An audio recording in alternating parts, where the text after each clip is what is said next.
Out of Rietspruit Game, one station unlocked. Good afternoon, beautiful people. It is such a privilege to be back out with all of you. A very warm welcome to our pack members and to those of you on the public channel. But let me quickly check who's with us on the pack member side. As you can see, it's not raining, but we have pretty much received a fifth of our annual rainfall in the past 2 days.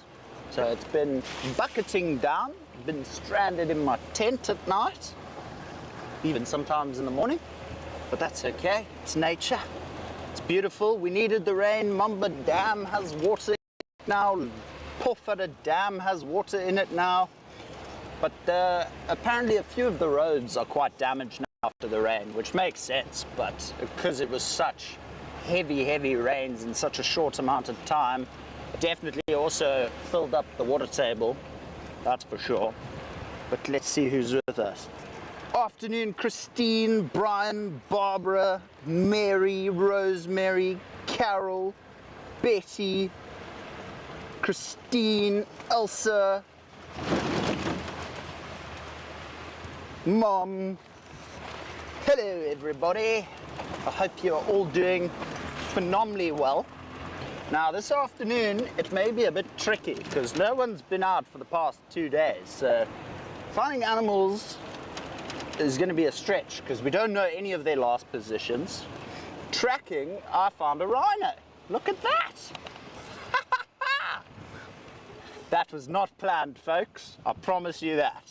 We were just at Kudu Krip and we've done a loop because we actually headed to Leadwood Dam to search for the wild dogs and see if we can't get them on camera. So that's the plan for this afternoon, but lovely to bump into bull number 3, or it looks like bull number 3. As you can see, scent marking quite a bit. Sorry Basil, I just want to stop because he looked like he was going to turn towards us. It looks like bull number 3, and as you can see, he's been scent marking. There's those scrapes in the road there. Now, pretty much all territorial animals, including your lions, your leopards, your cheetah, anything that really scent marks, after these heavy rains we've just had, they're all going to be doing what this bull rhino is doing. And that's re-walking their whole territorial boundary and remarking their well-known spots. And as you can see, this rhino is quite dark. Obviously with all the moisture and mud around, he's been having some fun. Oh, sorry boy. He does seem to be a bit edgy this afternoon. And that could be with the slight breeze that we have going on here. Scents might be flying around and he just isn't comfortable. It could be me. He might not like me. I like to think I'm a very likable person, but maybe he doesn't like me. So what we'll do is we'll keep our distance, but we basically need to follow this road to get onto our next road, being Seskant Krip, so we can head north towards Leadwood in search of those pups. I hope those ladies are doing well. I haven't seen them I don't think I've seen them since I've been back, so I'm very excited to go see if we can't catch up with them. Who knows, maybe they go past Leadwood Dam, we have them with the hippos. This time we have the 600mm lens, exciting. But yeah, look at that. So he's already gone to one of his, before he scraped there now, I saw a previous scrape, very faint, but previous. So he's going to each last position that he would have marked, especially all the middens as well. And he's just gonna keep on doing this.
nails it, folks. Sorry about that.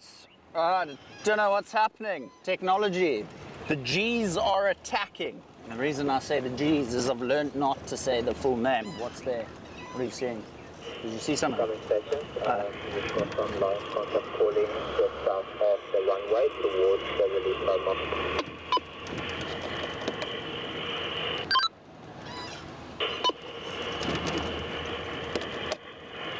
Yeah.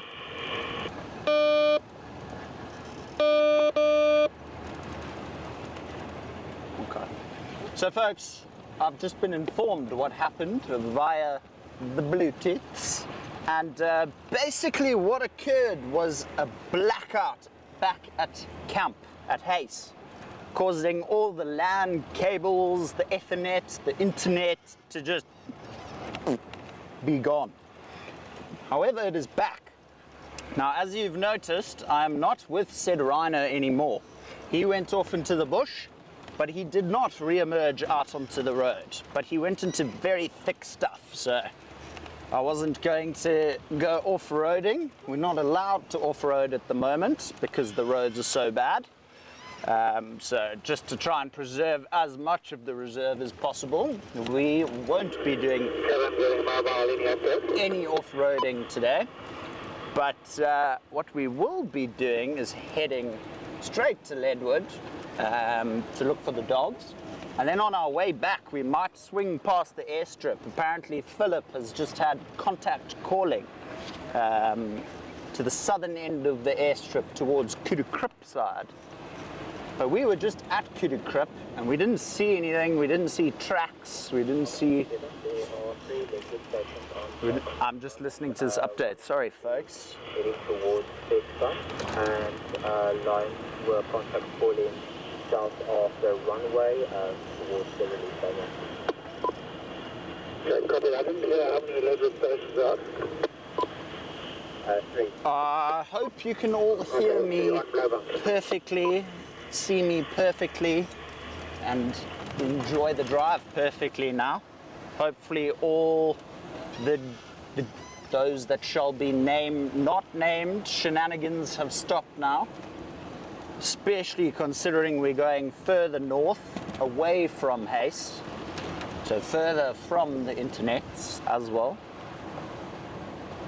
But then again, as well, in conjunction with the blackouts, the clouds in the sky today are very thick, and clouds are, what's it called, the internet's worst fear. Water, you can't get a signal through water, and the cloud is very dense with moisture, so that's also why in a riverbed, when there's too much overhanging vegetation, we don't get signal, because it can't transmit, can't pick it up in the car.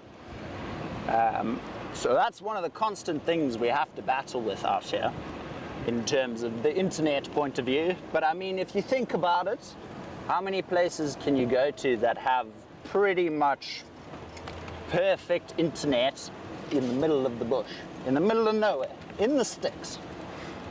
Not many, not many.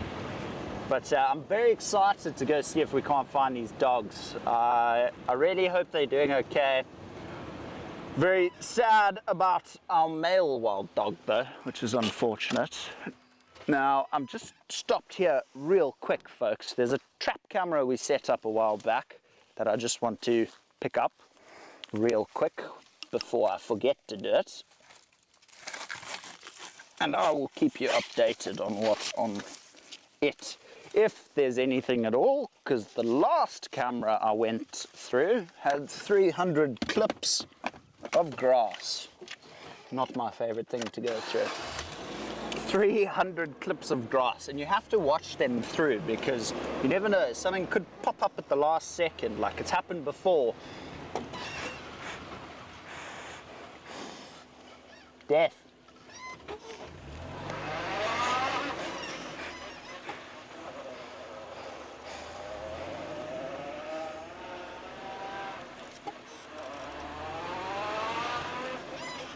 Just gonna hop off here quick.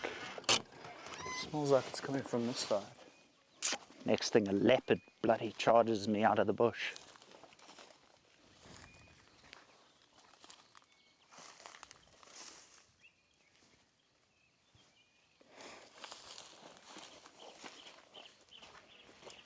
I found the car. Oh, I can't go closer.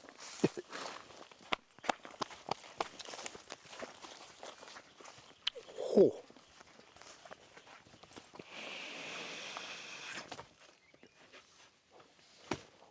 Whoa! I just nearly lost my breakfast on live drive. Wow, that's foul. Found the carcass, or what's left of it, that is. It's basically 2 femurs. That's all that's left. So I could not tell you what it is.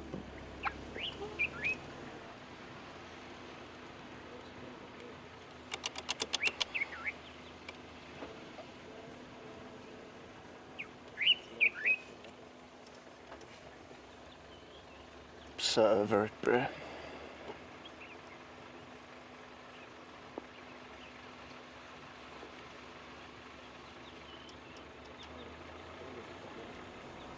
So we're still live, or are we on wait screen now? Okay. Oh, is the YouTube frozen?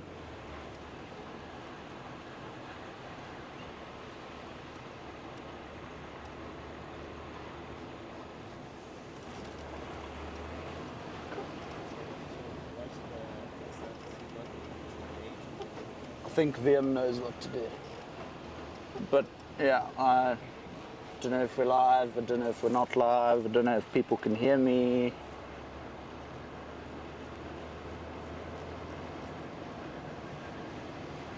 Okay, so we're live, people can hear me, everything.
Basil, just ask on TeamSpeak.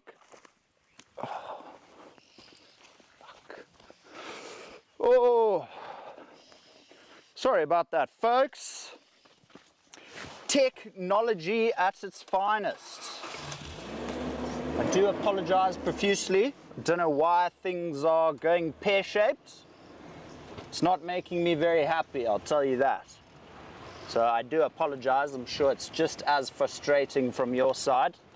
I know the gremlins are driving me mad. I'm about here with them. So I do apologize. I don't know why they keep attacking. Don't know what the problem is. Not frozen, frozen, always. Fair enough, Barbara. Most of the time, always do. But I don't know, there was a bit of confusion because I couldn't hear from FC, I couldn't hear, I don't know. It's been a big pile of drama. So we're gonna start fresh. Hello folks, my name is Andrew. No, I'm joking. But hopefully, touch wood, it's okay for now. Hopefully, we don't lose the stream, touch wood. And excitingly, we are on our way to the dogs. We're actually nearly at what we call twin crossings, which is basically the boundary between Leadwood and Blowbunk. And there's a big bird party going on around here. Lots of birds calling. The migrants are slowly coming back. There was a grey-headed kingfisher seen on Leadwood. I've been hearing the Pete May froze, the red-chested cuckoo. What else? Pygmy kingfishers are back. I've seen one. Red-headed weavers are back building their nests. After this rain, the dung beetles are going to come out and all the other insects. Termites have been out in full force. Kevin, going on to blowback number 4. Coming out of the ground, emerging from the termite mounds. So very awesome to see. I really want to try and get that on camera if I possibly can as well. Especially at sunset, almost act as like silhouettes. So what those termites do is they go fly and they'll lose their wings. They basically fly once in their whole life. They fly, I'm not sure exactly how far they fly, but in that flight they lose their wings and they don't fly again. They become normal termites, which I find pretty interesting that they have to fly to emerge out of the mound, but then can go their whole lives without flying again. It really does amaze me. But this rain was very well needed, folks. The reserve, the red lush in the dams that didn't have water anymore. It's, yeah, it was well needed. There's no dust. My sinuses, I can actually breathe, which is quite nice for a change. I've been struggling with sinus this week, before the rains, that is. Muditlo had a woodland kingfisher's back. I will keep my ears peeled. Thank you for that though. I completely forgot about that species for a second. But as you can see, there's lots of little puddles of water all over. Now this is going to make game viewing a lot tougher in these upcoming months, especially when the bush is very, very thick. These puddles will be throughout the thickets of the bush, and it means animals don't actually have to travel that far and go to the water holes themselves. They can drink from a puddle in the bush and stay hidden. So we think leopards are scarce now. I think they're going to become non-existent in summer, but we will do everything in our power to get them, I promise. But it's definitely going to make life just much more challenging. But we're always up for the challenge. I mean, just getting to be out on a game drive is such a privilege in itself. We don't really, especially like considering yesterday, it was bucketing down with rain. I kid you not, there was not a break. I don't know if you saw Gareth's Instagram story of me with the dustbin bag running down to my tent. I made a clean break for it.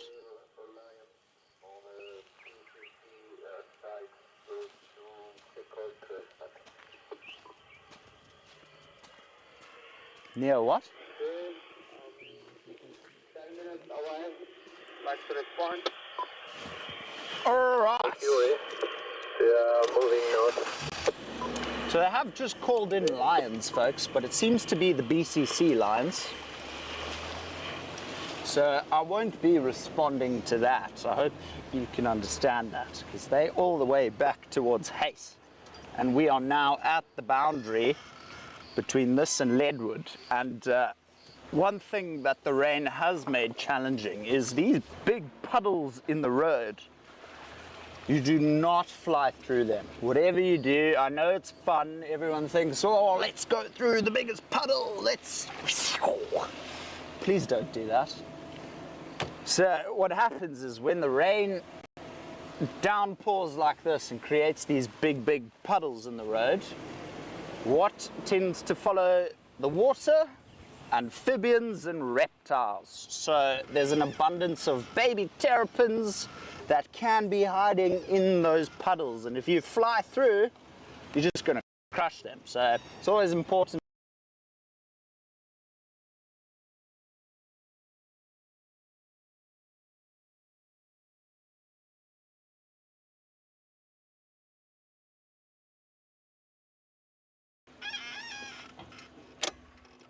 Have we disconnected again?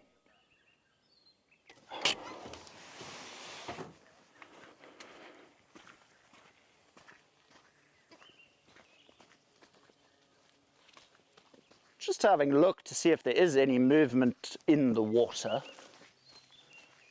But I mean, even this, you can see this is normally completely dry, but now with the 80 mils of rain we've had, it's almost turned into a mini mud wallow, especially for rhinos. Rhinos will make do with this quite a bit, I'm sure.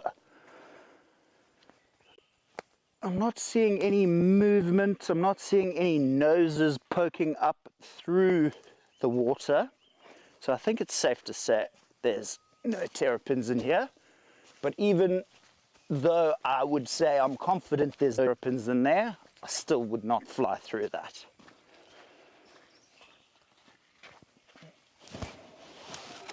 Onwards towards Leadwood. Let's go find the puppy dogs. Oh wow, the sunsluit was flowing, folks. Look at that. It's completely flat, and this is normally just thick loose sand.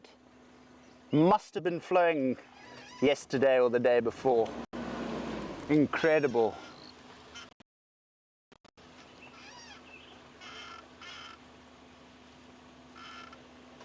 A firm.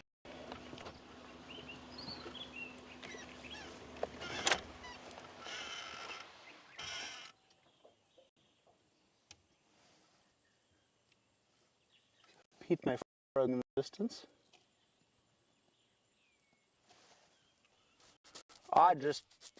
Pretty sure I just heard lions vocalize.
Hello folks, I'm so sorry. I have absolutely no idea what's plotting with the interwebs today. Clearly doesn't want Andrew to take a game drive, considering the rain cancelled my last drive as well. But we've got a lovely little harem of Impalas here. Just females, no ram though. Are you guys going to be dropping lambs soon? I sure hope so. Very excited for the lambing season. And again, a big congrats to Mary, who was closest with the dates. It was very impressive. Well done, Mary. Now, I see Mary's also said, do we have a new keyword? We do indeed, Mary. We do indeed. It's a photo of a male lion looking up to the sky. And to get this print, which is on screen above now, all you have to do is email the keyword, stare, like I'm staring at these Impala. You seem pretty calm and relaxed, actually.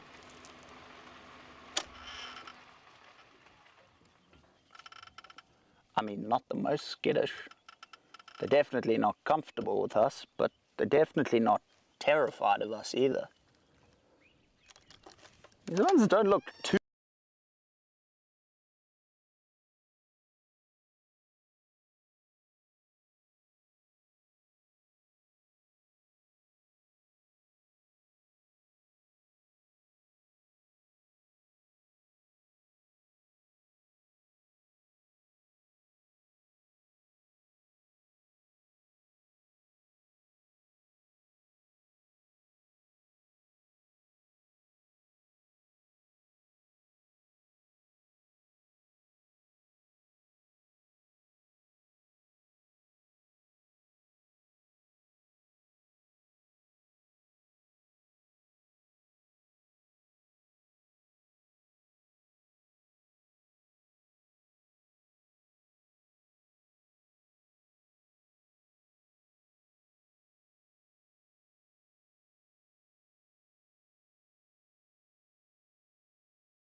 Copy.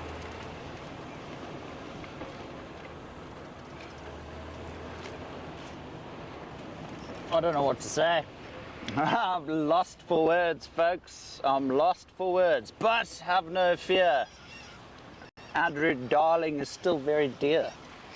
Still very, very happy. Ah, long time no see, sir. Have a good one. Just drove past Matthew Poole, Sir Gareth Poole's brother. Always nice to see them out and about. I do believe Gareth Poole's just broken ground on his new property here on the Rietspruit. So we might be seeing him every now and then again. Very exciting though. Now I think if I saw correctly, welcome Ariana. You joined at the right time, but at the same time I don't want to say that because the G's are attacking in full force today. I don't know why. It's just ridiculous. But I hope you're doing well, Ariana. I actually saw Alex the other day, which was very nice. Good to see him. Good to catch up. And I hear Jerry, I've just seen Jerry fly over. I wonder what he's doing, because it sounds like he's circling us at the moment. Never know, never know. I wonder if it's a signal issue in general area at the moment, from what I gather. So Ariana, it's a possibility, eh? At the moment the Vodacom lines have been down quite a bit. The other day we couldn't even get off the reserve to go do our town shopping because the gate was broken, because Vodacom was down. So the list of possibilities, to be honest, is endless. It could be the telephone lines, it could be the cloud cover and the water everywhere. It's a possibility of that blackout we've just had back at camp. There's not one reason I can give you. It could be combined, all of that being the issue. But, you know, we're gonna do our absolute best to maintain composure, and I'm sure if we do get to see a glimpse of a wild dog, that'll make it all worth it. But to be honest, it's worth it just getting to come out here and spend time with all of you beautiful people. I really do not take this job for granted. I cherish this every day. It's so special that we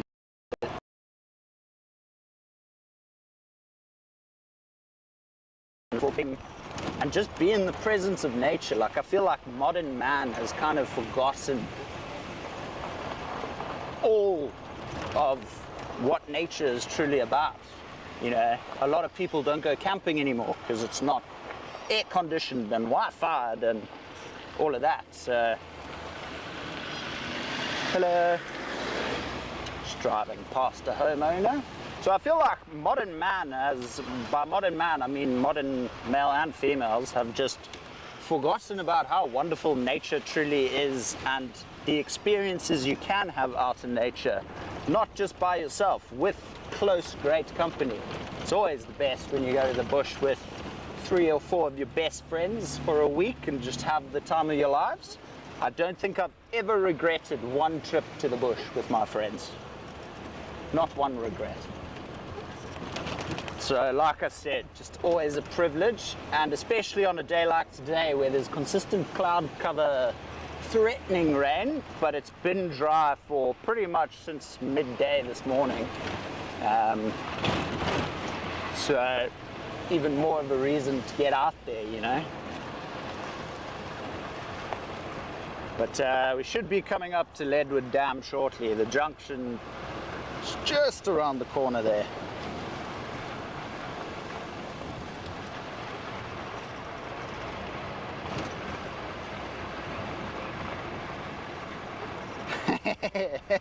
Mary, I will say hi each time, I promise.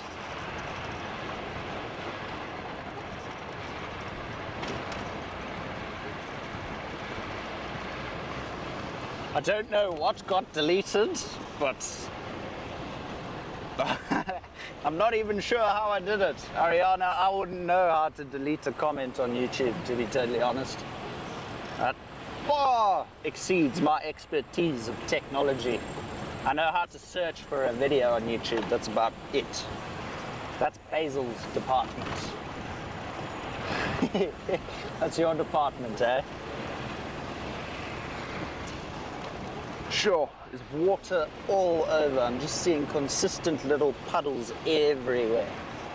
And which, like I said before we cut off the first time, it's going to make game viewing a lot harder because you have to travel further and look harder to find animals just because they don't come to the water holes as often. There's also, you know, your predators get a lot of their liquid intake from the carcasses and the blood they eat and consume from their prey. So that also makes finding predators a bit more tricky. Also, if you include the fact that the bush is going to be, you're going to be able to see maybe a meter in, and that's it, is also going to add to the fact that it's going to get tough.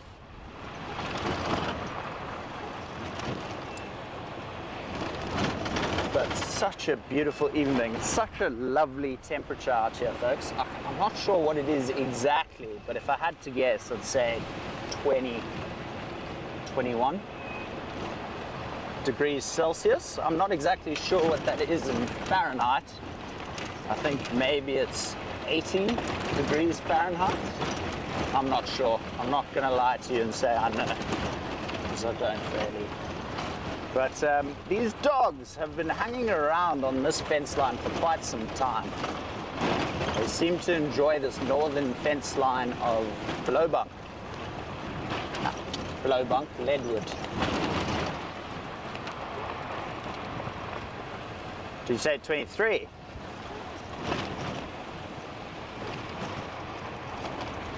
Thank you. So I've just been informed by Gareth that I wasn't too far off. It's apparently 22 degrees Celsius, which converts to 70 degrees Fahrenheit. So I mean, we weren't too far off. I'm quite chuffed with that, actually. I'll take that. A few degrees off, but regardless, still awesome. Because my guessing game in terms of distance and temperature and all of that is not the greatest. How's it doing, man? Yeah, I can't complain. It's nice to be out after the rain. Where were you? All you disappeared for about a week. I was on leave. I was in Joburg for a week, just seeing the family. I didn't hear anybody out. Yeah, it was quiet. Not hearing a loud person on the radio. Maybe all you guys have gone off on a project something. Where are you off to now? I'm headed to Leadwood Dam. Just to have a look, see if there's any cool birds or anything like that. I believe there was lion audio south of the Blowbunk airstrip. Near. The males now, you see the dynamic has changed now. Mm-hmm. With our third male gone, Mm-hmm. we won't go into that. Yeah. But the other lions now realize there are not 3 on this side of the fence, there's only 2. Yeah, so now there's competition. They keep on coming to the fence. Like they're there on the fence, southern fence line again this evening. They've been for a week now. Yeah, we saw them the other day. I've seen them chase our boys before. Yeah, no, our oaks, Up and down the fence. Yeah, but our oaks are a bit, I think are actually a bit shit scared of those oaks now. Now there's 2 of them. Yeah. Because the other night I watched them, our oaks disappeared off the Leopard's Bend fence into Kaya. Is it? And they came back again when the oaks were, so they It'll be interesting to see what happens there as well. Look, at best it's going to be a fucking roaring like it used to do in the old day when the other line was still alive, the other BCC line. The big one. The big one on the other side in the old days. They used to come and fucking up and down the fence and fight each other on this side and anyway. That's crazy. You know, the light's fading. Oh, have a good one, eh? Good to see you. Take care.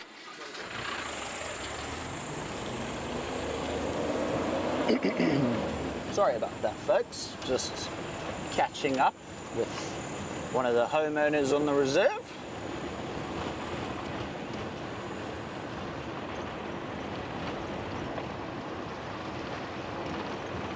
I made a bad joke, Andy. I said Vodacom, Escom, never end. Ah, why'd you delete that though? That's not a bad joke. I think that's pretty good. I think it's pretty good. Don't, you know, if I can be a clown on live YouTube, one bad joke isn't gonna hurt, I promise. There's a wildebeest up ahead, and there's a kudu to our right. So already getting more game in, which is quite lovely.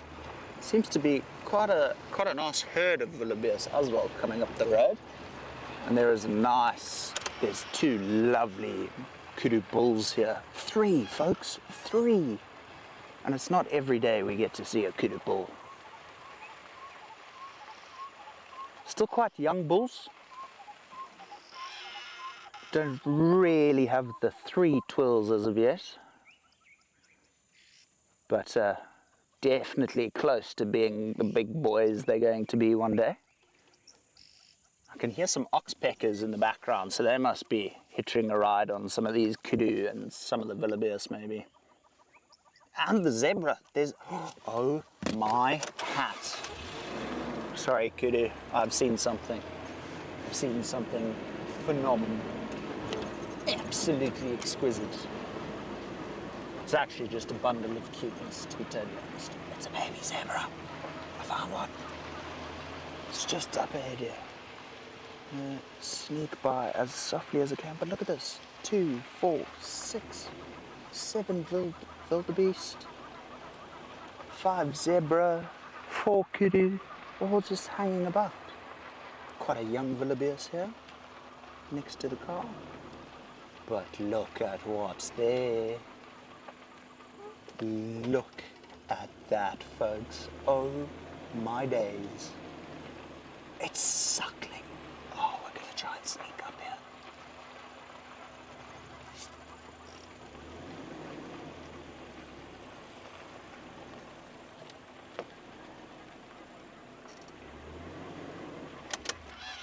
Very camera shy baby, that's for sure. Oh my gosh, look at you. You are just the cutest. Oh my hat, I have to try at least get an image of this cute little zebra. My word. Oh. Isn't it quite amazing how he or she doesn't go too far away from mom? Still very nervous of their surroundings, still sniffing what's what, figuring out what's edible, what's not, what he can play with and what she can't. He or she. I don't know yet, can't really see. But look at that, she's actually suckling. Oh my gosh, folks, this is ridiculous. And it's actually so calm with the vehicles. Now what would be a major problem is if the wild dogs had to come through now. I know there's only 2 left, but 2 dogs will easily take this zebra foal down. No problem, no questions asked. So I'm not as hopeful to wishing for the dogs to come to the dam now. But look at how cute and fluffy this baby zebra is.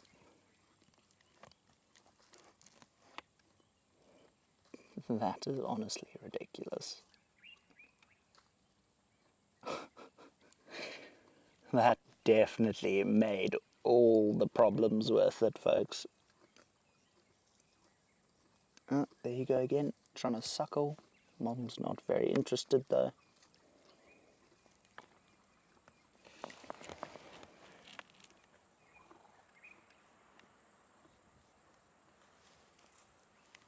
Mom's having a good old time feeding. Them being bulk grazers, they're not really worried about what they're ingesting. It's more about the quantity of what they ingest. The grass she'll be eating is not the most nutritious, hence why they need to eat so much of it. Oh, baby.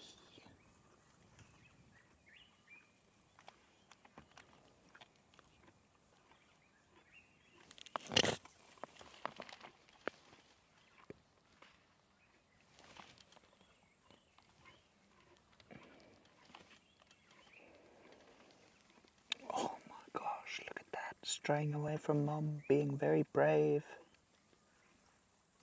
I'm a big zebra. I can do what Mum does, no problem.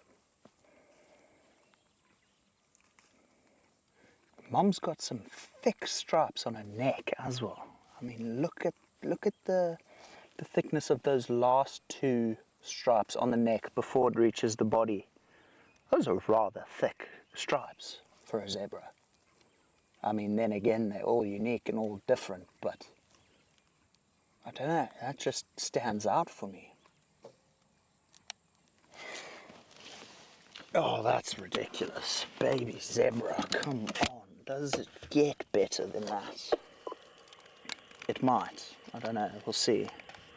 But, I mean, we've pretty much made the whole trip worth it already. That... Three rhino on the Welcome airfield.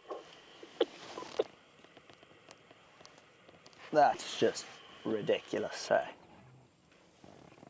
That is one of the cutest things I've seen on this reserve. Now, I'm not sure if this is the one I found the day before I went on leave, when we saw all the baby giraffes as well. But it looks to be a bit smaller than the last one we saw.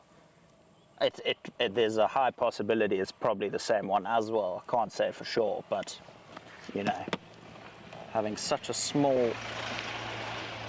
Sorry, that was a construction vehicle that just flew past us. Scaring baby away from the camera. How dare you?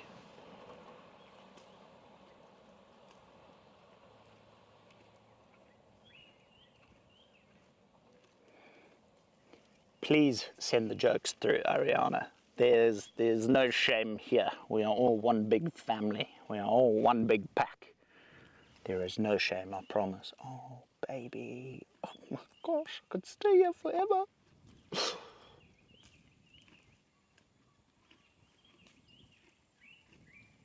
No, I won't let my head explode either, Mary. Don't stress. Andrew's calmed down now. Andrew's had a breather, a minute to breathe, and we're doing better. We're doing a lot better. Stay like that, baby zebra. Just for 1 second, please.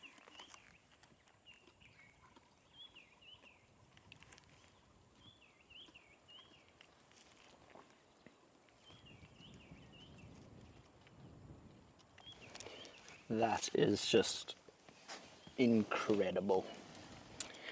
Now,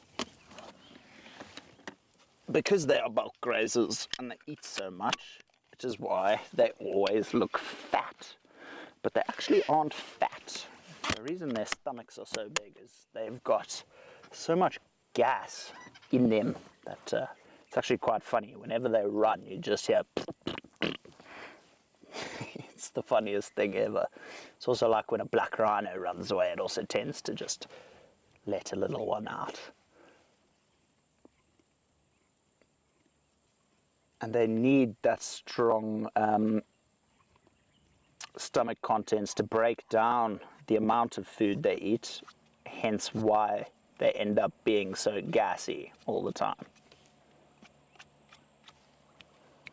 I think it's, oh my gosh, look at that. I'm going to stop speaking for a second, folks.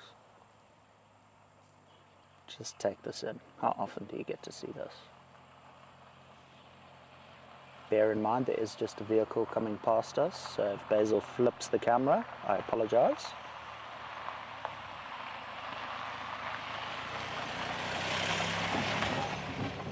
Good job, Basil. Still cycling. That's incredible.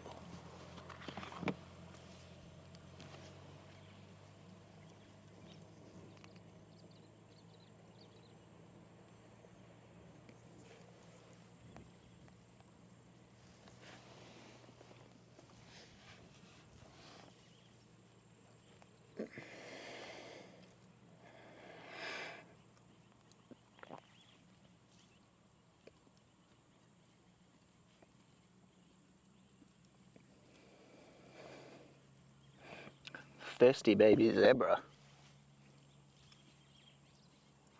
Even Mom's like, no, stop it now. Calm down. Now the baby zebra's head's down like, damn, no more. Gosh darn it. Oh, still trying its luck.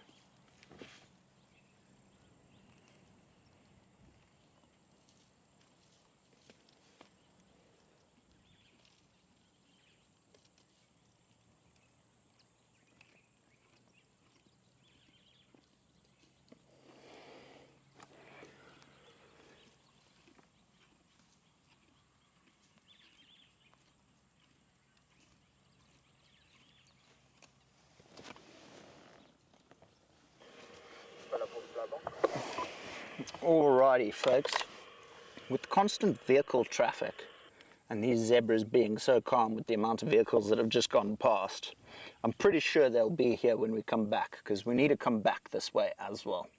I think what I want to do, whilst there's still light, because I think it's going to get dark fairly early today with all this cloud cover, let's go see if we can't just relocate those dogs, and then I promise you we will come back to baby zebra if it is still here. I can't promise you the zebra is going to be here because I don't have control over the zebra, but go past. Okay. Okay. I will not let my head explode. I will not. Alright, well, seeing as so it's kind of parked in front of us, let's continue. Whew. The audacity of people, eh? Like, I mean, I get join the sighting, but park behind us at least. Oh, sorry, Mr. Wildebeest. There's a wildebeest scent marking the tree, rubbing his pre-orbital glands against the tree, scent marking, and I disturbed him, unfortunately. Sometimes you can't not disturb them. I mean, we were just coming up the road. This is the track, I think. Yes.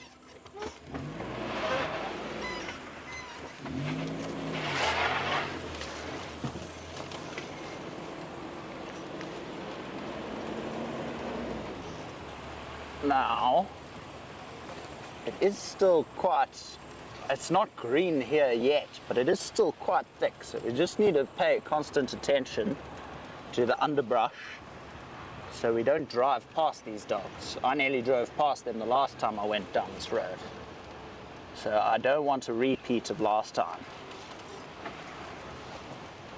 But I think if we can relocate the dogs and then get them mobile, we should stick with them for a bit, because it's not like we get to see the dogs every day. They seem to be quite happy up here on Leadwood.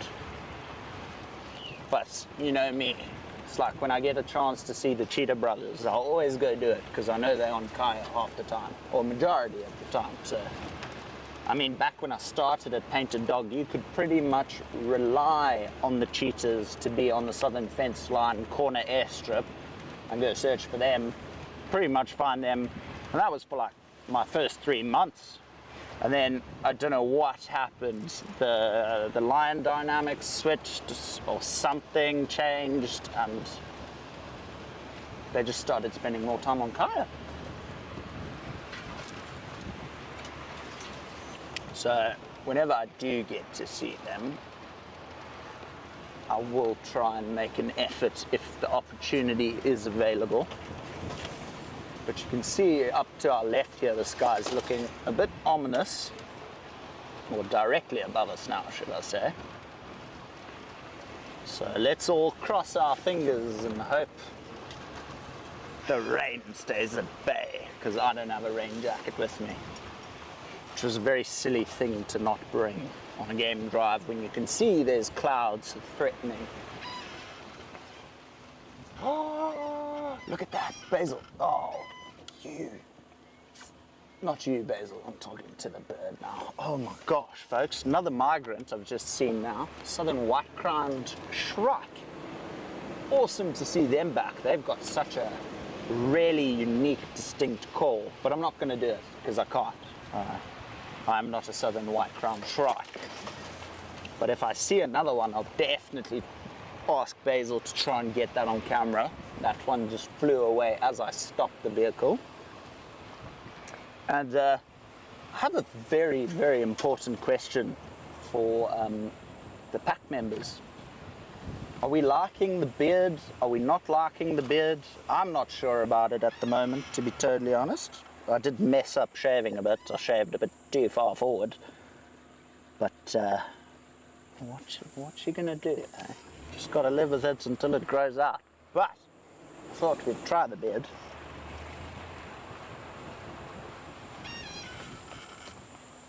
Okay, that's the wrong road.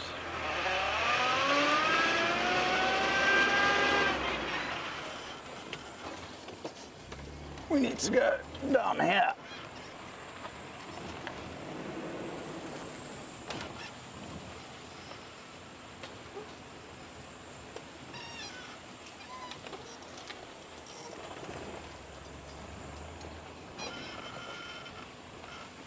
Getting pretty much towards the fence line. This is where the collar last pinged. So Basil, just keep your eyes peeled there.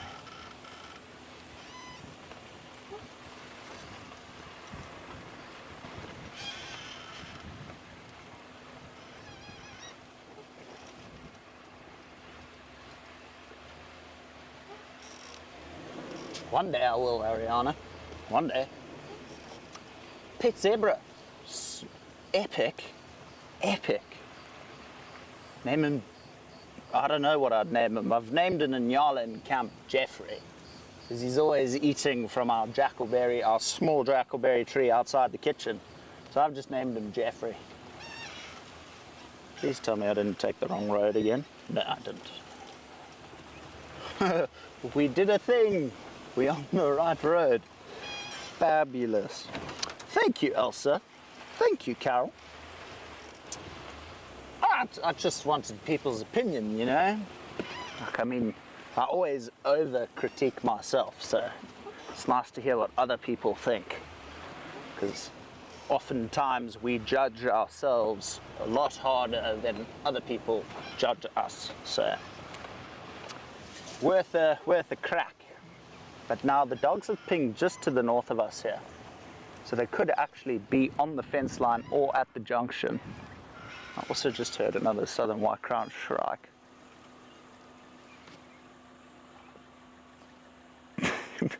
Basil, that's it. But we won't get that, Shaq. You're gonna try. Alright. Basil's gonna try, folks. Let's see. Oh, has he flown away?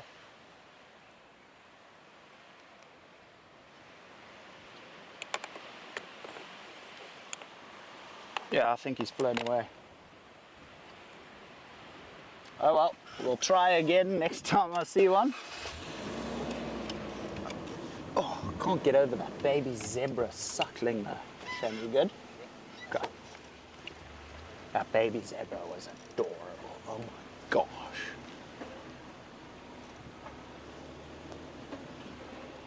Just keeping my voice down a bit. Also just trying to, when I speak, I don't pay as much attention to the bush than I should. So I just, to focus, I'm just not speaking as much.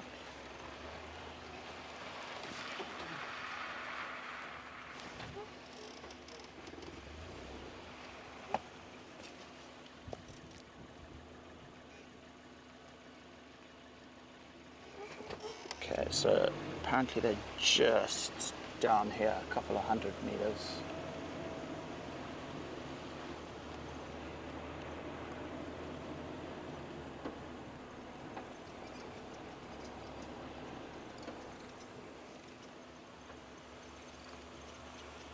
There we go, there we go.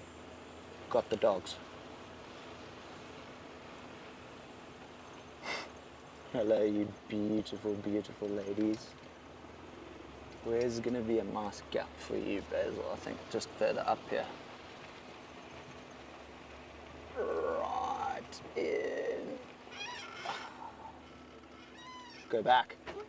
How far? Okay, tell me when.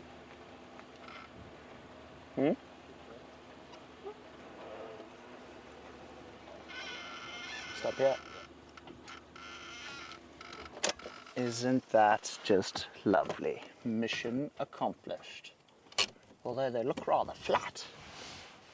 I was kind of hoping they were going to start getting up and mobile. But I mean, pretty much bang on where the collar pinged.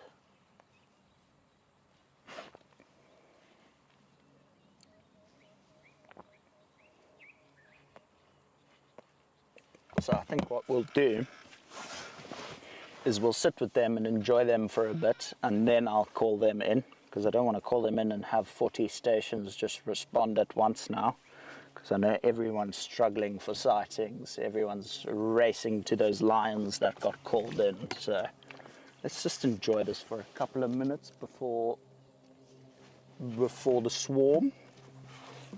The swarm.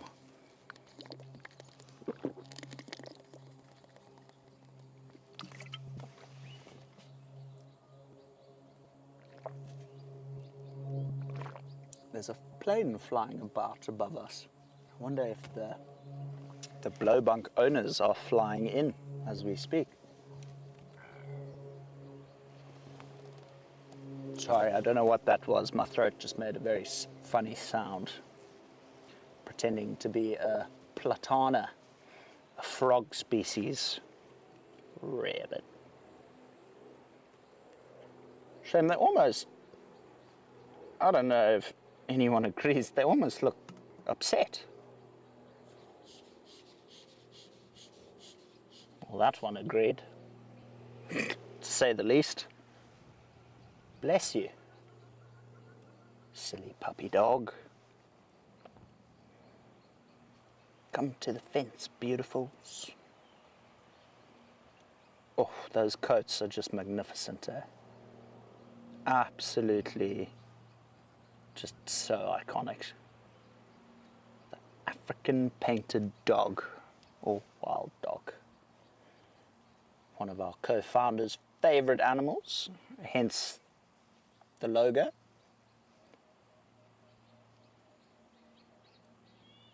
And just awesome to get to see these guys quite frequently.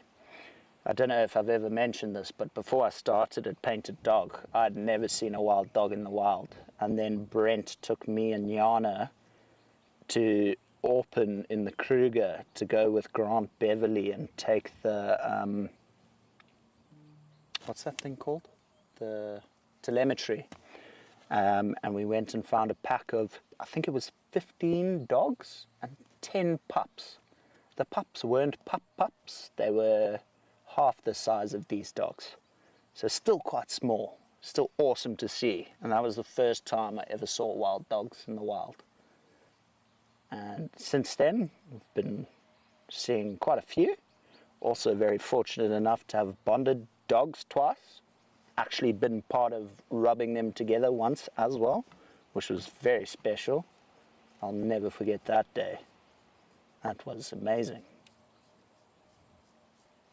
It was when we bonded these two with the male that you and I had to stay up the whole night, eh? Yeah. So Basil and I actually, once we introduced the male to these two females in the boma, Basil and I had to go back to Hayes. We had dinner, and then every 3 hours would have to come back and check on the dogs in the boma, see how they're doing, and just do constant checkups and call anyone if something was going wrong or going south. But you know, it worked like a charm, and it's just such a pity that the lions were around when they were. It almost makes me want to cry. But I mean, we've still got 2 dogs, so we cannot complain. 2's better than none. Now, I don't know what the plan for these 2 in the future is. They seem happy for now, so I don't think we're going to interfere with them. We definitely won't put them back in the boma, but I don't know what the plan is for their future.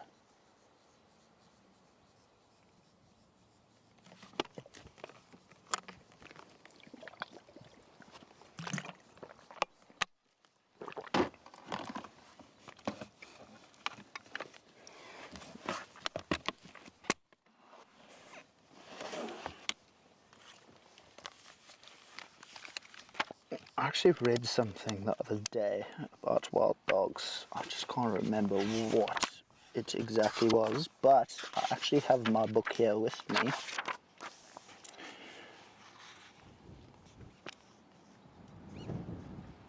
Ah, that's it. So obviously we didn't get a den site this year, but on average a dog will give birth to between 7 and 10 pups, but litters have been known to go up to individuals of 21 pups for one dog, which is ridiculous. Imagine you planning on having one child and then 21 come along. I'd freak. I'd literally probably have a heart attack and die. But what I find really interesting about wild dogs is they're the only predator that actually take care of one another. If there's a sick individual, and so let's say one's hurt its ankle and can't run as far, join in on the hunt, and they have to stay behind at the den sites and look after pups, those other dogs that go out on the hunt will actually eat extra and then come back and actually regurgitate food for that injured dog. So they really do take care of their own. They don't leave them stranded like other predators would do. Like if a lion's brother or sister was injured, if they can't keep up, you know, they fall behind, start not being able to eat as much because they don't have as many teammates to hunt with, and then end up, you know, on their last legs, which is unfortunate. But that's one thing I truly admire about the wild dog, the fact that they can look after one another and still be one of Africa's top predators.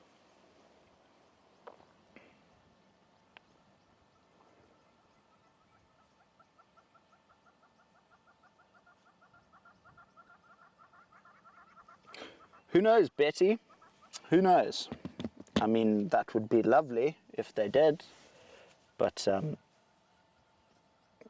don't know, they don't really seem in the mood to go exploring. But you never know. Like you said, they could come across another male. But yeah, I suppose we can't say for sure. The wild animals are wild animals, you know. You can make your best assumptions, but they can contradict anything you say at any minute.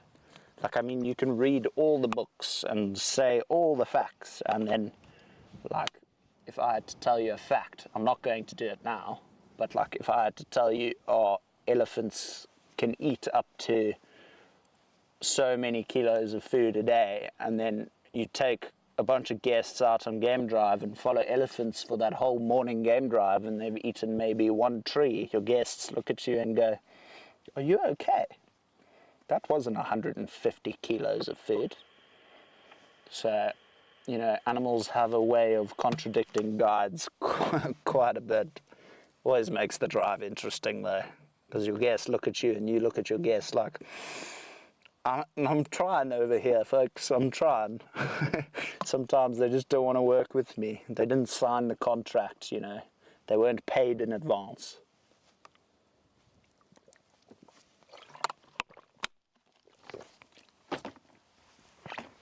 Oh, chuffed we managed to find them there. You can see, also being not top of the predator food chain, they consistently lift their heads up, almost as similar to a cheetah, just to make sure there's no danger nearby. Scouting for any potential other predators there may be.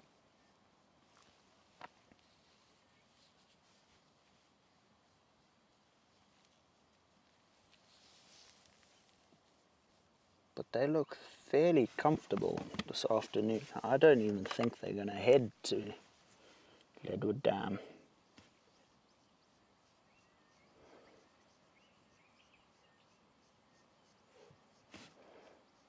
Couldn't agree with you more, Mary. It's actually a great, great phrase. The exceptions that prove the rules. That really does put it into perspective.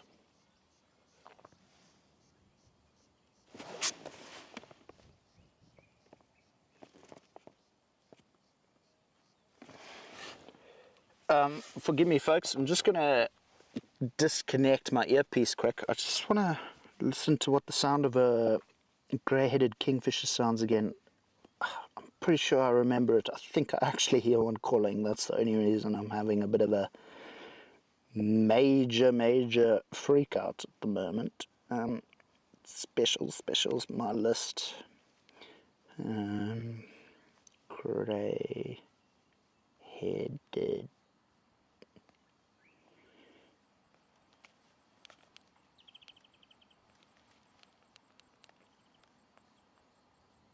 Oh wow, okay. It sounds very similar to that of the woodland kingfisher, just higher pitched, and it doesn't really have pauses in between the song. It's just one consistent, thorough call. But I mean, looking at that second dog there now, I mean, I don't think they're going to get anywhere. So let me just have a look where we are on the map. I'll call them in, and then I think we start heading back towards Blowbunk Airstrip. See if we can't crack those lines. Nice way to end off the drive, I think.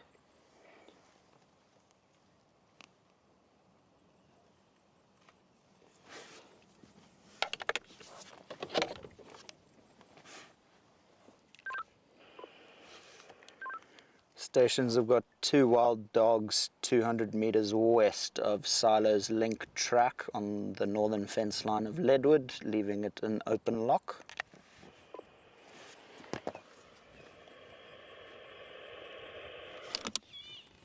Ooh, golden-tailed woodpecker calling. Can you please say again a location for the wild dog, please? Sure, Thibaut. It's at the junction of Silo's link track and the northern fence line of Leadwood. They're about 200 meters west of that junction. Okay, copy that. Thank you, Andrew. He even said thank you, Andrew. Oh, I love Thibaut. Even though he found...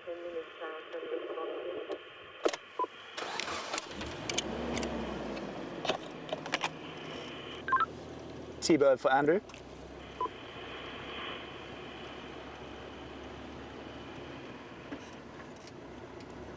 Hello?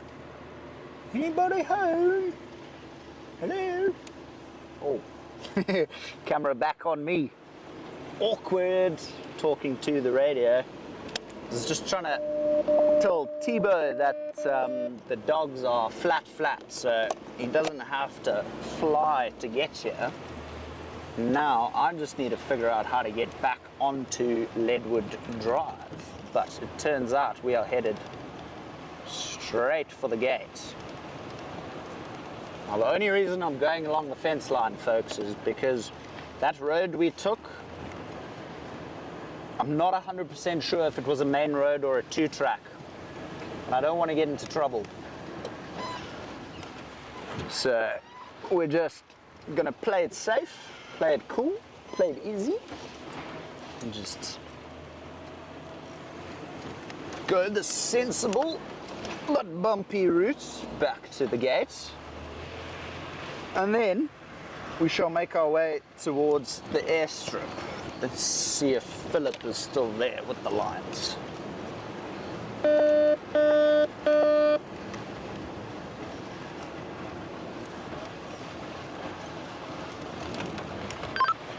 Are there any stations currently with the lions?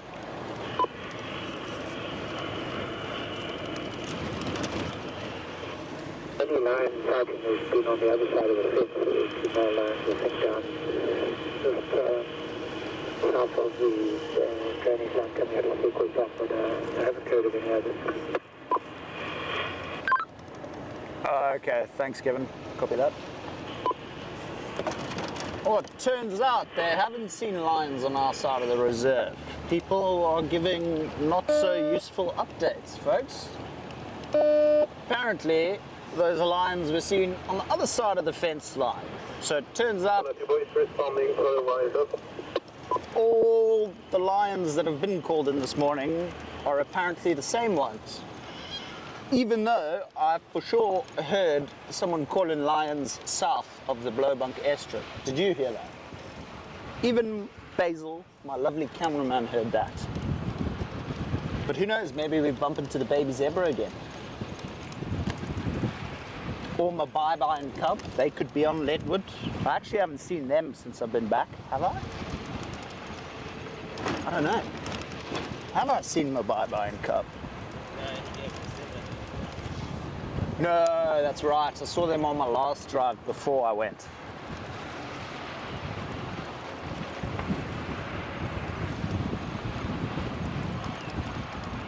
It really is starting to drop in temperature now.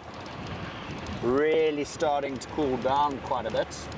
I did bring 2 jackets today, just with all the cloud cover, the wind, and all the moisture in the air. I know I'm going to get cold. I don't know about Basil, but we all know Andrew gets cold. Part and parcel of life. But we'll see how early on we'll need a jacket. My call is probably like 20 past 6. But we'll see.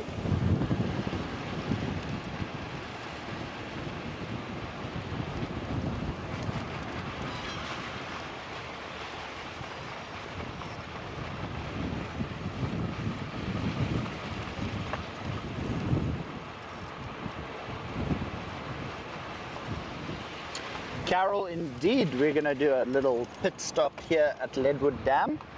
Now, I believe there's 2 hippos at Leadwood Dam.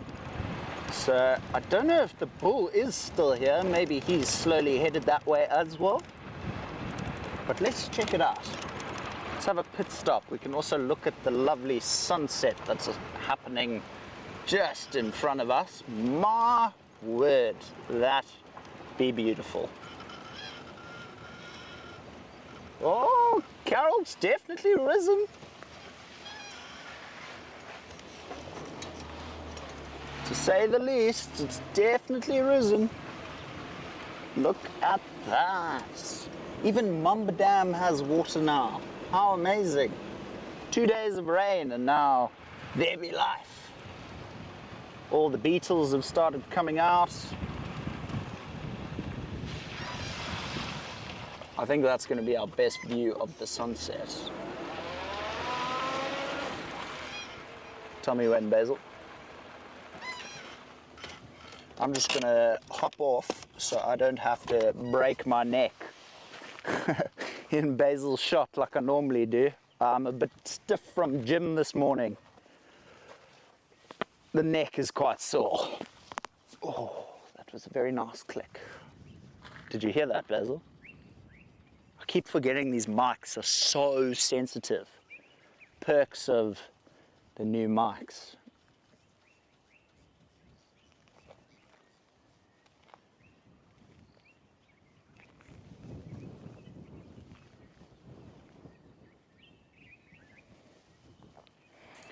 Whilst Basil's showing you the sunsets, I'm just having a look at the puddle just to see if there's any sign of leopard coming down to Leadwood Dam.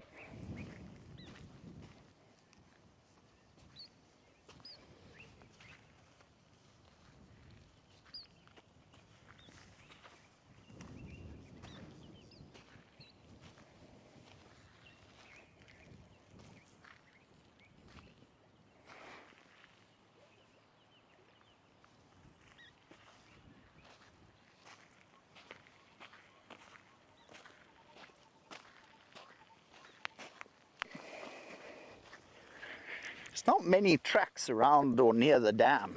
The only tracks that I've made out are baby and mom's hippos. Baby and mom hippos. Stunning shot, Basil. Sorry, that was my fault. I just hopped back in the car. That is extraordinary. But the only tracks I can really make out of mom and baby hippo, as well as a Goliath heron. But I don't think anyone's seen one here in a while.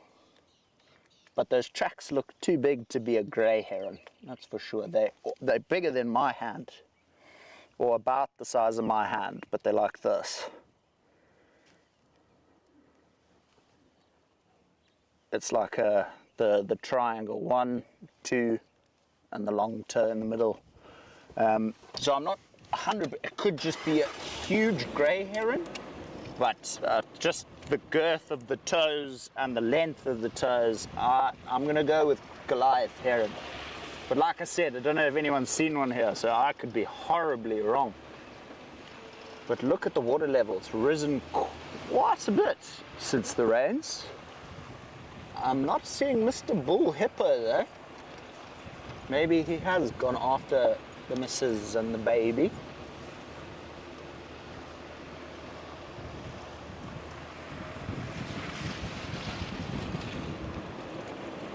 So I think what we'll do is we'll slowly make our way back to Leadwood, Blowbunk. I'm very confused between Leadwood and Blowbunk today apparently. And let's go see if we can't crack an ingwe somewhere along the eastern fence line, and then we'll go down Hoofpad and just check Lowveld Dam as well. Oh.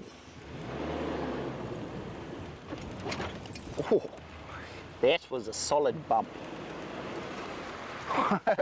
It's not even a bump, it's a hole in the road, folks.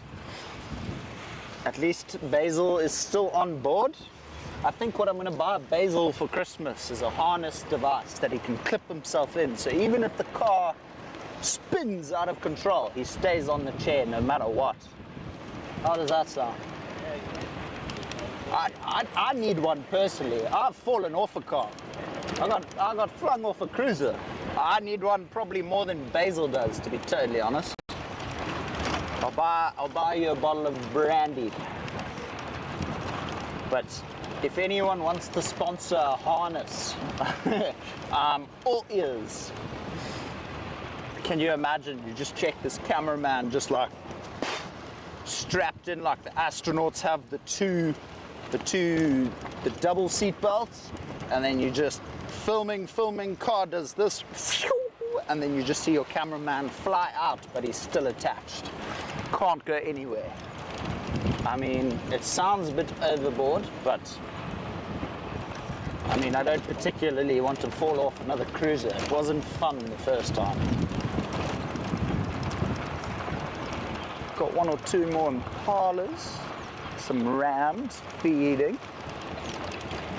Also just going to keep a close eye out for tracks are almost going to be impossible to see, folks. Like I said, the soil is so compacted with all this previous rain we've just had.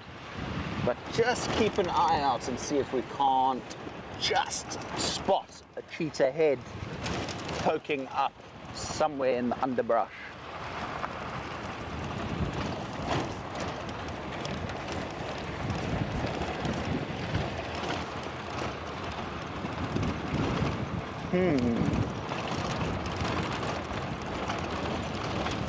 Now, what I would really love to do is to go down that road and use the Rietspruit to get back towards Blowbunk.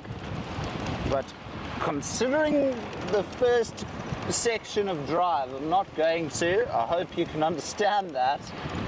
Andrew's head might pop off if we go into that riverbed and lose signal again.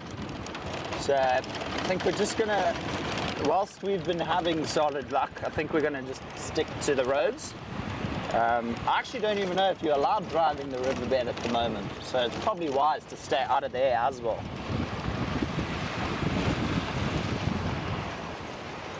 Oh.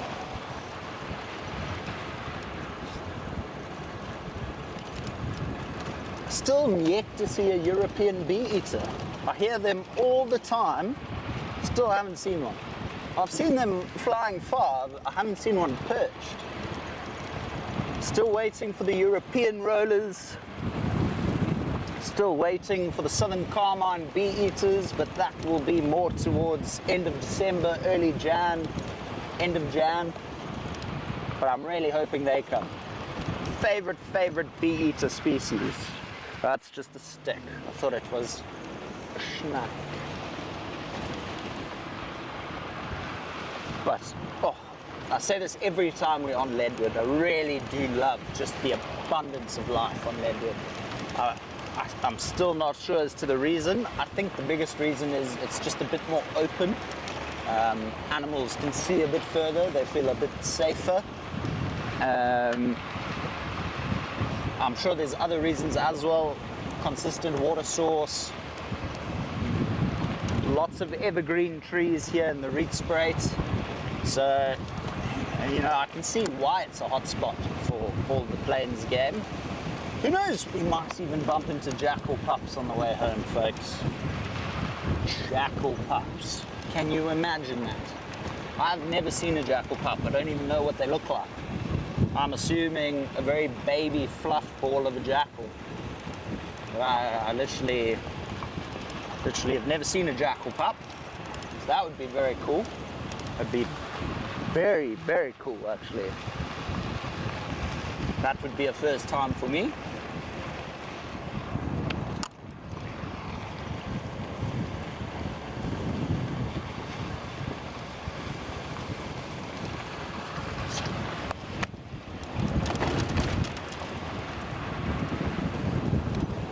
Oh, the wind's picking up quite a bit. That's not good. Who knows, maybe means we're expecting more rain. Oh, hello. Hello, ladies. Good evenings. And a young male. I'd say he's probably... Is he last year's? No. I'd say that's not last year's, but the previous year's lamb. Those horns are still small, but they're not that small. They're quite... Oh, now he's ducked into the bush, so we can't see him. Silly, silly boy. Still probably the most underrated antelope in the whole of Africa.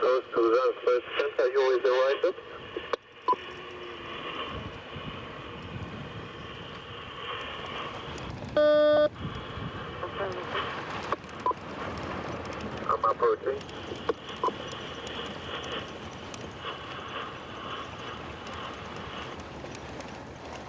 Can you imagine we just slowly driving back along the chilled, walking down the road, looks back at us, perfect eye level shot. I'd retire. I'm joking, I wouldn't, but it would make me a very happy man. It doesn't even have to be a leopard, it can be a beautiful female leopard as well. Just the tail of the leopard.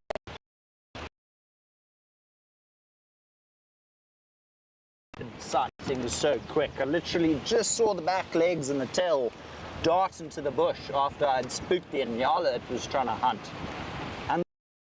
It was literally 2 minutes before we went live, and then I spent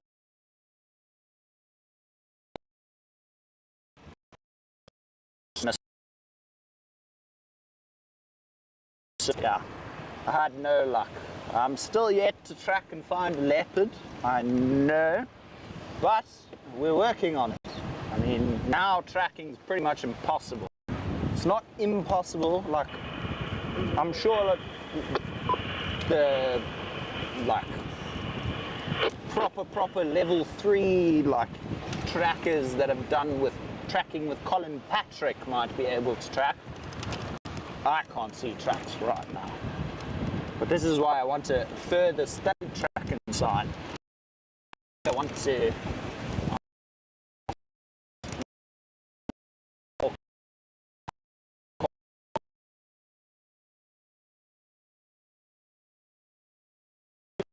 drive. I don't know, there's like a sense of accomplishment, like, holy cow, I just did that. I just saw these footprints and put 2 and 2 together and created lions. It's magic. So there's like an odd sense of, I don't know, recognition's not the word, but like, you chuffed with yourself, you've done a good job, you know, like, half the time you start tracking lions, you can spend hours tracking them and then they fly, like they do with me all the time. But that's just another reason to get better at tracking. And who knows, maybe one day I'll track and find us a leopard on a live drive.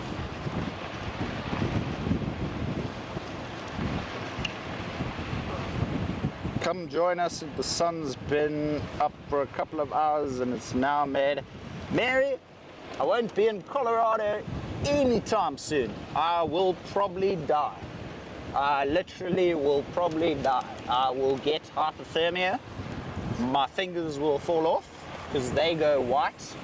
I think actually, to show you, excuse me, I'm going on to a WhatsApp chat between me and my mom, but just to show you how severe it really gets in the middle of winter when it's almost 1 degree, I'm going to show you what my hands and my feet do, and it's not pretty. It's not horrible, but it's not pretty. Where is this now? There you go. Look at that. That is terrible. That's what you call no blood flow to your hands whatsoever. The tips of my fingers are completely white, and they get to the point where they go quite numb. So Mary, unfortunately, I don't think I'll be seeing you in Colorado anytime soon. Let me know when it hits 20, then I'll fly right out. We can go have coffee. Oh, Steenbok.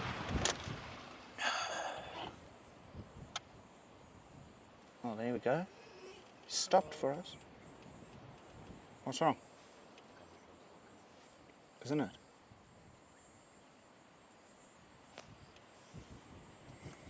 So awesome to see one of these. We really don't get to see too many Steenbok.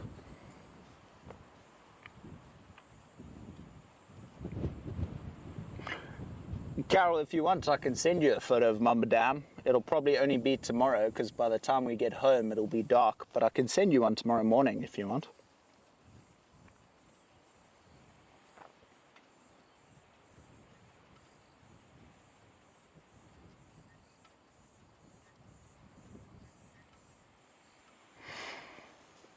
Mary, I'm gonna try. You know me, I'm quite competitive. I like being the first to put things on camera like we did with that serval and the buffalo. Oh, it looks like you dipped your fingers in white paint. I look like a top deck. Yes, thanks, Carol. It was great. It's not fun, to be totally honest. That's why my mom had to buy me those warm-up gloves.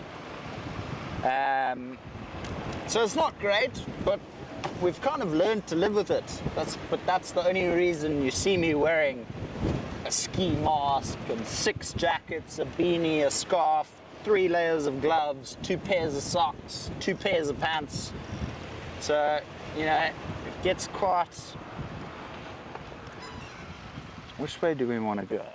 I said Lowveld of South, so yeah. But Mary, best believe the goal is to be the first one to put jackal pups on camera, and I have a slight advantage now because Victoria is on private safari. So it's just me and Gareth guiding. So whenever I'm guiding, I think I might make a mission out here to be that first guide to put the jackal pups on camera.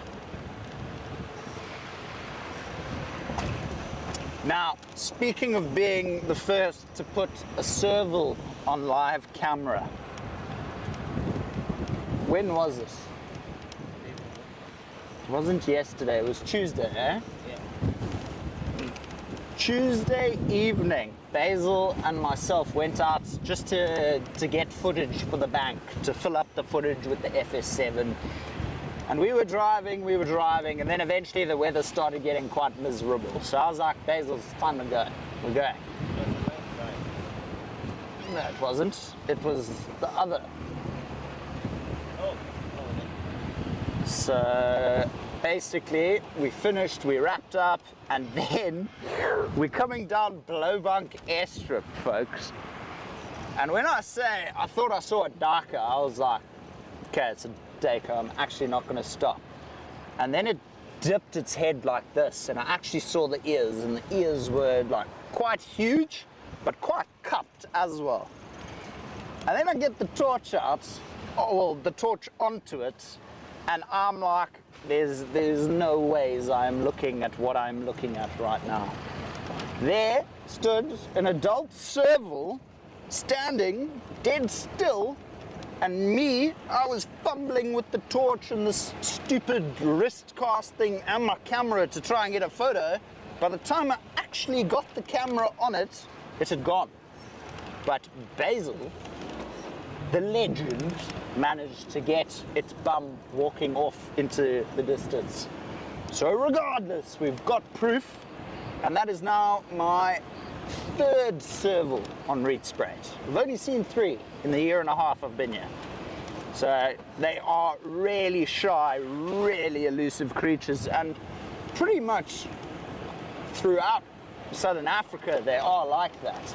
I know Pilansberg, there are some, I don't want to say habituated serval, because they're not habituated, it's just pure fluke, but they're not scared of the cars. So if you do bump into a serval, say like 10 meters into the bush here, and you're driving parallel with it, slowly walking with it like you would do with a leopard or mala or something, that serval wouldn't even care that you're with it.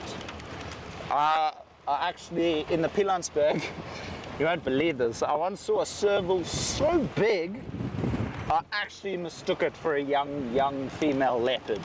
I said to my guest, guys, leopard! And then we got a bit closer. It was tough in the Pilansberg because you can't off-road, but once we got a bit closer, I saw it and I was like, oh my hat. That is a serval, folks.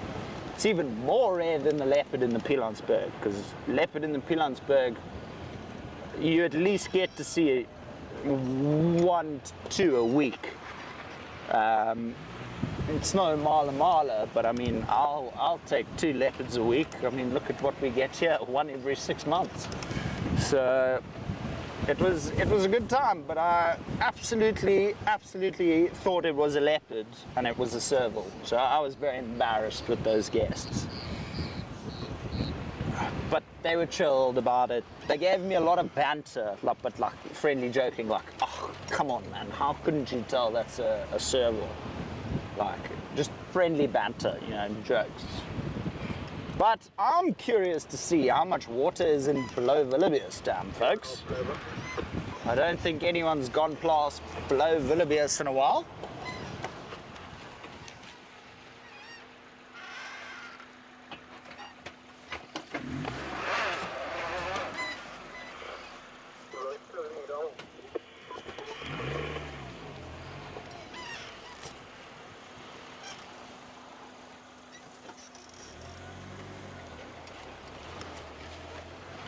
Tire tread be making my eyes see things I want to see. I thought I spotted leopard tracks for a second and they looked pretty good, and then I realized I looked forward a bit and I saw leopard tracks, but like literally not with any gap in between, and I was like, oh, it's tire tread.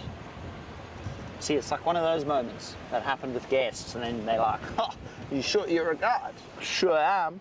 Happens to the best of us, let me tell you. Oh, it's definitely, the wind is starting to pick up quite a bit now. Got some arrow-marked babblers somewhere making a noise. So the green wood hoopoo also makes a very similar noise. And in Afrikaans, there's a word that's actually used for both the arrow-marked babbler and the green wood hoopoo call, and that's raasmakers. Now, before I tell you what that means, I want to see if anyone can actually guess. So, it's quiz time, folks. What do you think raasmaker means without using Google Translate? Now, I see you guys typing away already.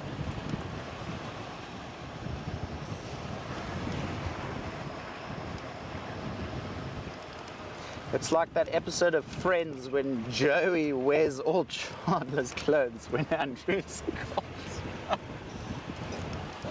gone. I know exactly which scene episode you're talking about, Carol. It's so true as well. That's why it's so funny. Oh my gosh. Oh, well, Carol, bang on the money. Yes. Also known as Andrew. The Ras marker. Carol got it 100% correct, folks. Ras marker, directly translated from Afrikaans to English, means noisemaker. And that's just because of their constant cackle. It can get a bit annoying occasionally, especially if they sat outside your window for an hour whilst you're trying to like do a test or write an exam or study for your Fagasa. This is also a very good section to just keep our eyes peeled. I know it's getting dark very quickly, but just keep our eyes peeled and see if we can't find my bye-bye and cub. Like I said, it's been a hot minute since I last saw her, so wouldn't mind catching up with them. And once we get to the dam wall, it looks like there's another layer of clouds rolling over our mountain, which don't look too friendly. Ah! The rain! It's coming! I actually don't know if there's rain scheduled for the rest of the week. Ooh, sorry, Basil. That was a bit violent, that bump. Let's check the weather.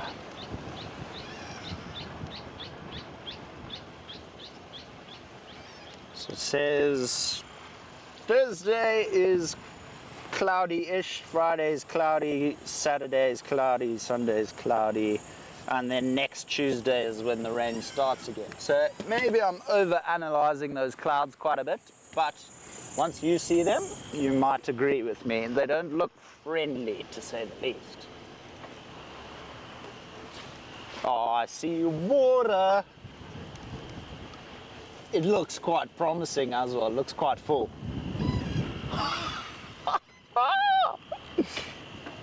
Let there be water. Let there... Oh my hat, folks. From one day of rain, well, 1.5 days of rain. Magic? Is that a woolly neck stork? Don't fly away, don't fly away, don't fly away. Stay there. No, please, stay there.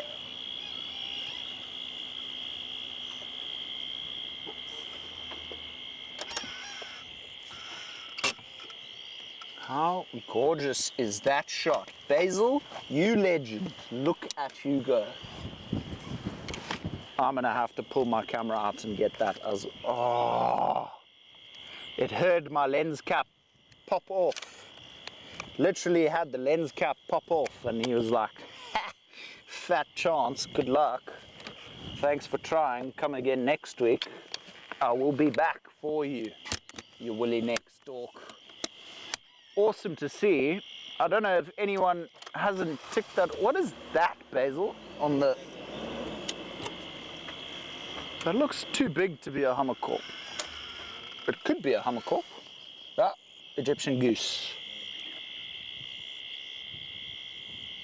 But there's the clouds, folks. There's those angrily clouds rolling in. And they're actually moving quite fast. If Basil zooms in and then just locks it off. Yeah, even like that's fine. Just lock it off and you'll see these clouds are moving already. How wicked is that? I actually did this the other day at Hace. I took a time lapse of the clouds going past the mountain until it completely covered the mountain and then completely exposed the mountain again. I'm gonna post that quite soon. See when I get time to edit it, but sure, that is a sight. Mountains being engulfed. But very, very excited and awesome to see that there's water back here again. Now, it's not dark enough that I need the torch, but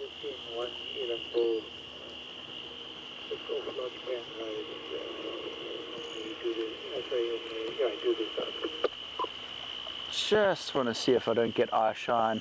Maybe a leopard or a lion coming down to drink. And who knows? My goal also to be the first is to put the first chameleon of the season on camera. That is my goal. That is also my goal. I've got lots of goals at the moment. I also need to track and find a leopard before the end of the year. Yikes. That's gonna be a tough one. But we shall attempt it.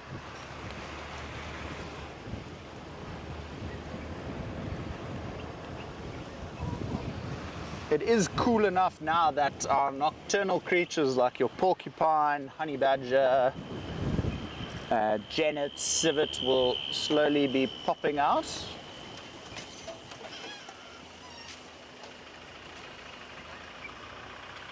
Stopping for Hanno quick. Good afternoon, sir. How are you? Good. We'll see you Monday. Yes. Okay, cool.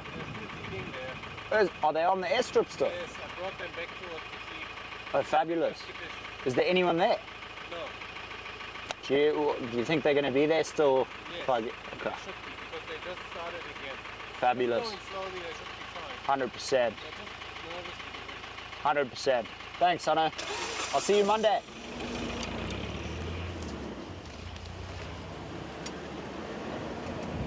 Alright, I doubt we're going to get to the airstrip to see those rhino, unfortunately. But what I'm going to do, folks, is I'm going to extend this drive by 10 minutes just because of all the consistent things that happened. Not going to say what happened because every time I did that, jinxed it as well.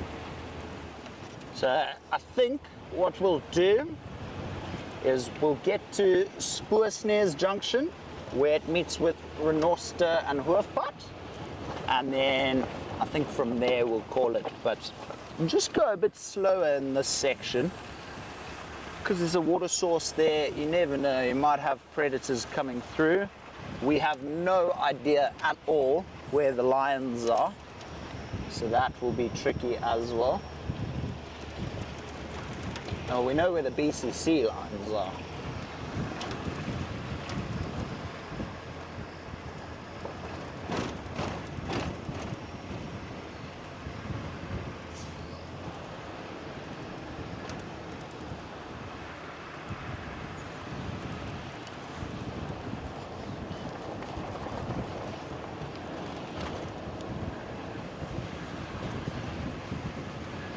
Sorry, Mr. Dacre. Didn't mean to blind you there. Obviously, we won't really stop for any of the diurnal creatures. Don't really want to blind them. Don't know about you folks, but I personally don't like a torch in my eyes. It makes me very angry. It's never a fun thing, and then you start seeing blue dots for the next half an hour, so wouldn't want people to do it to me, so I won't do it to them. But it's been a phenomenal afternoon. I mean, we started with the luck of that rhino, and then incident, and then found the woolly neck stork, the baby zebra, the wild dogs, kudu, wildebeest. It's been a productive drive. I really didn't expect to find as much as we actually did today, folks, to say the least. With the wind being what it was and just the ominous conditions, you know, it was unexpected the amount we saw. I didn't expect it. Just let's put it like that. Who knows, maybe with this longish grass still a serval pops out. Who knows? Who knows?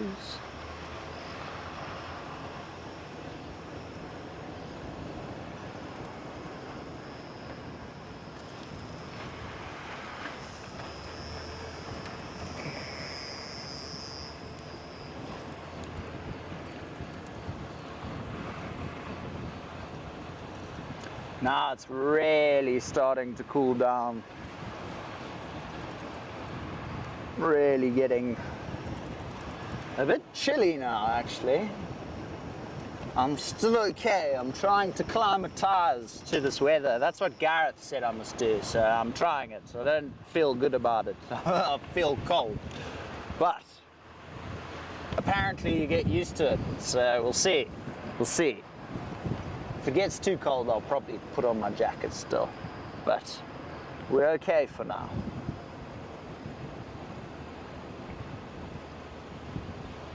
It's like as soon as you come onto Blowbunk, it's a ghost town.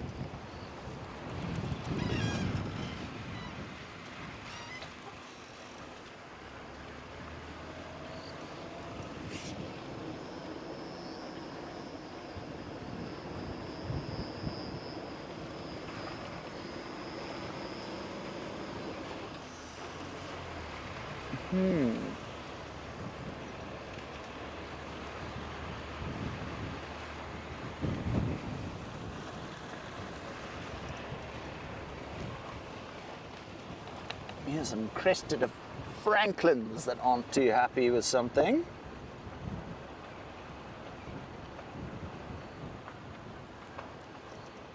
That was a pure guess.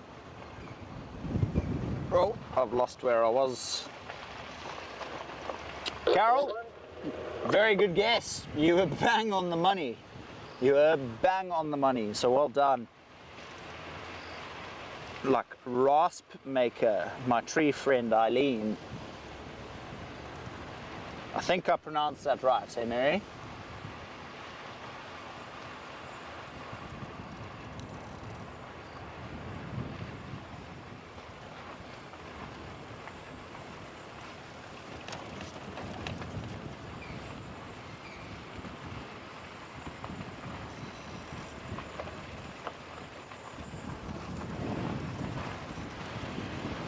Oh, bye Carol, take care.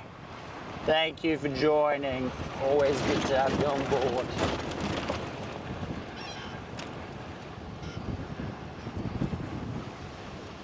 All right, folks, coming up to that junction shortly. What was that?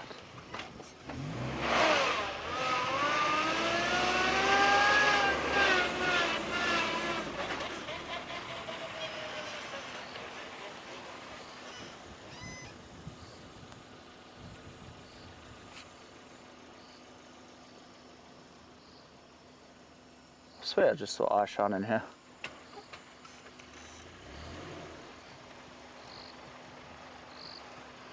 Whatever it was quite low down to the ground. Not the spiders though.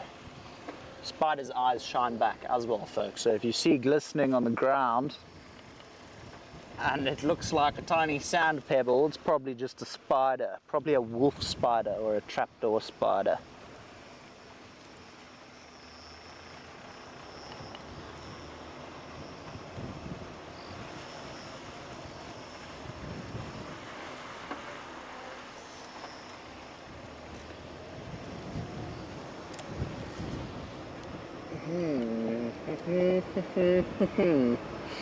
Blowbunk this evening, folks, is like a ghost town. Not even a daycare. That's when you know. That's when you know it's quiet. But I suppose now with the light fading, the wind blowing, everything's gone into hiding for the night. Try and stay as safe as possible, away from harm's way.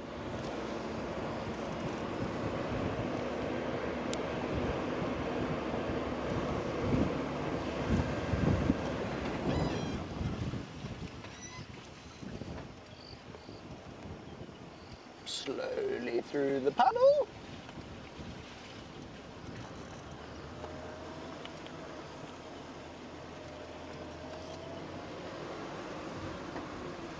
Alrighty. I don't see anything, folks. Alrighty. Well, I mean, I cannot complain. I had a lot of fun. I hope all of you did. I hope you had an amazing time, enjoyed what we saw, and definitely going to do it again very soon. Beautiful evening, beautiful company, had an amazing time. Sending love to all of you. I hope you have a fantastic Wednesday and a further rest of your week, and enjoy the weekend. I'm sure I'll see you in between, but enjoy your weekend, and we'll see you on the next one. Bye everybody, take care.